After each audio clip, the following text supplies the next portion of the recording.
Las cervezas de trigo alemanas se han convertido en santo de devoción para muchos amantes de la cerveza. Mientras unos las aman por su sabor afrutado y su espuma súper cremosa, otros no las pueden ni ver porque les parecen o demasiado turbias o demasiado dulces. Batallas aparte, lo que muchos no saben es que estas cervezas esconden una historia de poder, monopolios y recetas secretas que las han convertido en un símbolo de la tradición cervecera alemana. Durante los próximos minutos vamos a hacer un viaje por la historia de estas cervezas. Descubriremos por qué su sabor es tan especial y conoceremos el papel de 3 cerveceras emblemáticas que han definido este estilo durante siglos. Así que ponte cómodo, pilla tu cerveza favorita y disfruta de este segundo capítulo de esta serie donde intentamos poner un poco de orden en el fascinante pero confuso mundo de los estilos cerveceros.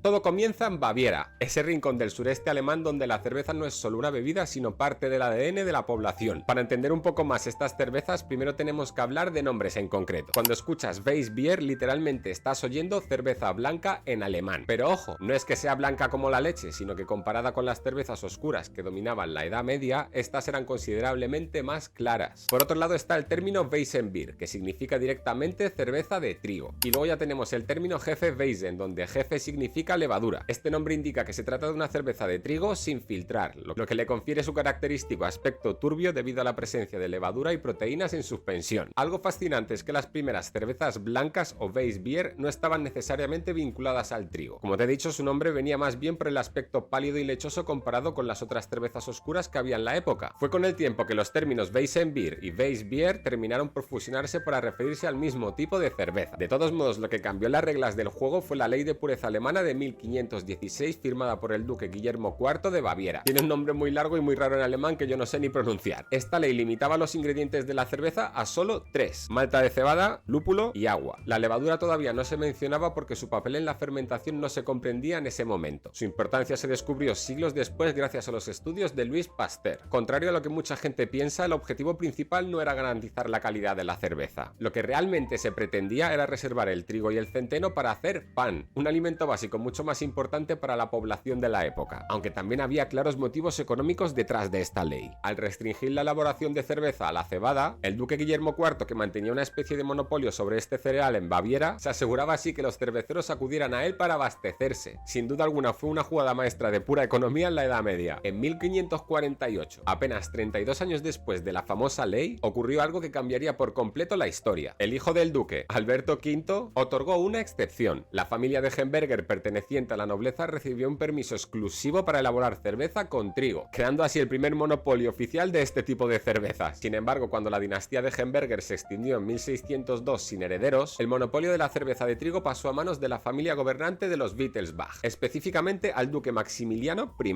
Y aquí es donde la historia vuelve a dar un giro. Maximiliano era un estratega brillante. No solo mantuvo el monopolio, sino que supo aprovecharlo con una serie de movimientos dignos de un ajedrecista. Abrió numerosas cervecerías especializadas en trigo, impuso fuertes impuestos sobre el vino, que era la bebida rival de la época, y prohibió la importación de cervezas de trigo desde Bohemia. Una de las muchas cervecerías que abrió era la Weissbrauhaus de Kelheim, fundada en 1607, la cual más tarde se convertiría en la famosa cervecería Schneider. Hoy en día un auténtico referente mundial de este tipo de cervezas. Bueno, pues con todas estas medidas básicamente forzó a la población a consumir cerveza de trigo, convirtiendo así lo que había sido un privilegio de la aristocracia en una bebida popularmente consumida. El monopolio se mantuvo durante casi 2 siglos hasta que finalmente fue abolido en 1798, cuando se permitió a otras fábricas producir también cerveza de trigo. Y ahora por fin entramos en la historia más reciente, donde destacan 3 nombres que hoy son sinónimo de cerveza de trigo alemana: Franziskaner, Paulaner y Schneider Weisse. El nombre de Franziskaner viene de los frailes franciscanos, que tiene raíces que se remontan hasta 1363. La cervecería se estableció junto al monasterio franciscano en Múnich y comenzó como un pequeño hobby para el sustento de los monjes. Pero ya sabes cómo son estas cosas. Resulta que los monjes eran bastante buenos elaborando cerveza y lo que comenzó como un pequeño negocio local se convirtió con el tiempo en una cervecería respetada por toda Baviera. Por otro lado, Paulaner también nació en un monasterio, pero esta vez de la Orden de los Mínimos de San Francisco de Paula. ¿Ves a dónde voy, no? Su historia oficial comienza en 1634, aunque hoy en día sabemos que los monjes ya llevaban tiempo experimentando con recetas en la privacidad de sus cocinas. Lo más fascinante de Paulaner es que ellos inventaron casi por accidente la Salvator, y con ella así también el estilo Doppelbock, una cerveza que originalmente servía como pan líquido durante durante la Cuaresma. Los monjes que debían ayunar durante 40 días encontraron un vacío legal. Las bebidas líquidas no rompían el ayuno. De este modo crearon una cerveza tan nutritiva que podían subsistir con ella durante todo ese tiempo. Por último nos queda Schneider-Weisse, que es quien realmente juega un papel crucial en esta historia. Aunque el monopolio estatal sobre la producción de cerveza de trigo fue abolido en 1798, la popularidad de este estilo disminuyó significativamente durante el siglo XIX. Esto se debió en gran medida al auge de cervezas de baja fermentación como las lagers, que en esa época se elaboraban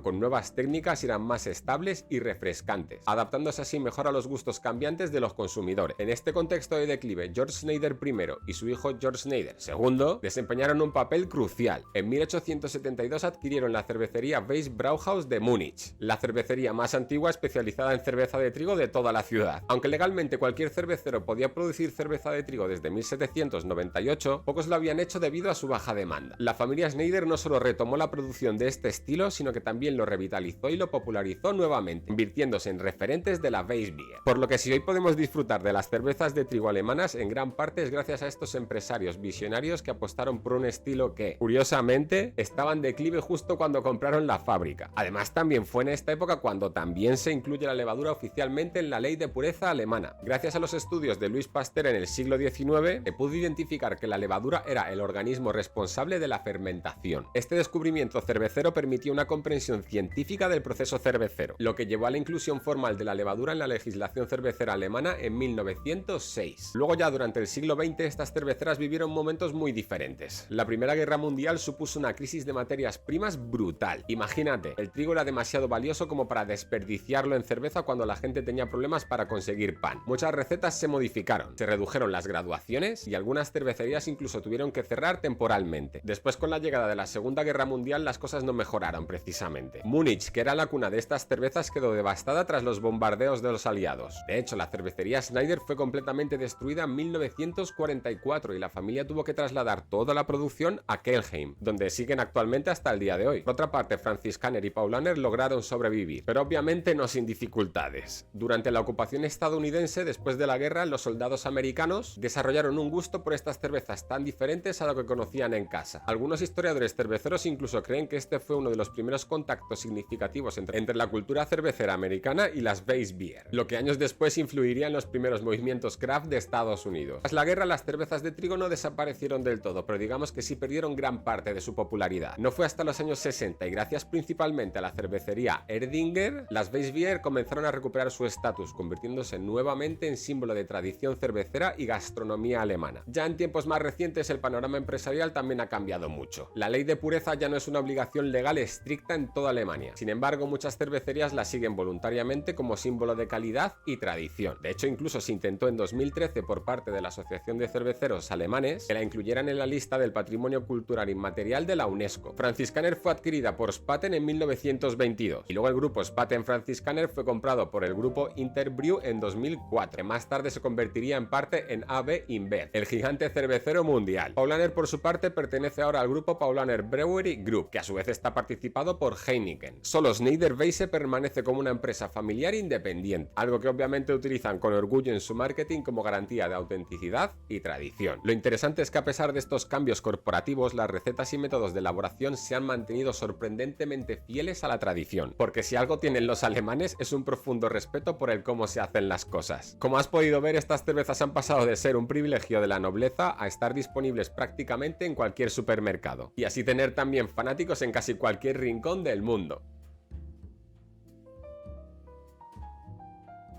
Antes de probar la cerveza, lo primero que necesitamos es el vaso típico para servir estas cervezas. La forma y el tamaño que tienen no es casualidad. Las cervezas de trigo suelen venir en formato de medio litro y si te fijas estos vasos tienen un poquito más de capacidad porque se pretende que se pueda servir toda la cerveza y además ese sobrante está pensado para dejar espacio para que se forme esa corona de espuma que tanto nos gusta. Por lo que no servir una cerveza de trigo en uno de estos vasos es casi un pecado mortal. Lo primero que vas a notar al servirla es su aspecto característico. A diferencia de las cervezas transparentes como el agua, una Weissbier auténtica es naturalmente turbia, causado por las proteínas del trigo y las levaduras en suspensión. Pero lo realmente mágico ocurre cuando acercas la nariz. Los aromas que despide una buena Weissbier son absolutamente inconfundibles. Plátano maduro y un toque espectacular de clavo. Pero ¿cómo es posible que estén estos aromas en una cerveza si no se han añadido ninguno de estos ingredientes? La respuesta está en la levadura que utilizan durante la fermentación. Estos organismos producen un compuesto llamado ésteres, que son los responsables de los aromas frutales como el plátano, y fenoles, que son los que aportan esas notas de clavo tan características. En boca la experiencia continúa sorprendiente, porque si hay algo que convierte las cervezas de trigo alemanas en auténticas democratizadoras del mundo cervecero, es su característico bajo nivel de amargor. De hecho, estamos hablando de uno de los estilos menos amargos que existen, con un IBU que raramente supera los 15 puntos, cuando una cerveza estándar puede llegar fácilmente a duplicar esa cifra. Esta ausencia de amargor no es casualidad, ya que históricamente se usaba muy poco lúpulo en su elaboración, priorizando siempre los sabores del trigo y los aromas de la levadura. El resultado es una cerveza increíblemente accesible que suele conquistar incluso a quienes juran que no les gusta la cerveza, ya que la mayoría de las veces lo que no suele gustar es el amargor estándar de la mayoría de estilos. Si continuamos disfrutando de la cerveza, también vamos a observar que a pesar de tener un cuerpo medio, resulta increíblemente refrescante gracias a su carbonatación. Las burbujas pequeñas y abundantes crean una sensación efervescente casi como un champán, pero con mucho más cuerpo. Todo esto que te he contado además es solo la punta del iceberg, porque las cervezas de trigo alemanas son todo un universo en sí mismo. Schneiderweisse tiene toda una gama que va desde versiones más ligeras hasta auténticas bombas de sabor como su Aventinus. No sé si las conoces, pero si eres un amante de las cervezas de trigo, es una gama que tienes que probar sí o sí. Y con esto llegamos al final de nuestro viaje por el maravilloso mundo de las cervezas de trigo alemanas. Como veis, detrás de cada estilo siempre hay historias fascinantes, personajes peculiares y por supuesto sabores que merecen la pena descubrir. Si todavía no has probado una auténtica Weissbier alemana, te animo encarecidamente a que lo hagas. Y si ya la has probado, pues quizás es el momento de redescubrirla. Espero que hayas disfrutado tanto como yo de este segundo episodio en nuestro viaje por los estilos cerveceros más populares del planeta. Cuéntame en los comentarios si ya conocías estas cervezas o cuál es tu favorita. Y si te gusta este contenido, dale al like y suscríbete para poder echarme la siguiente birra en tu nombre. Nos vemos en el próximo vídeo con más historias, más curiosidades y más cerveza.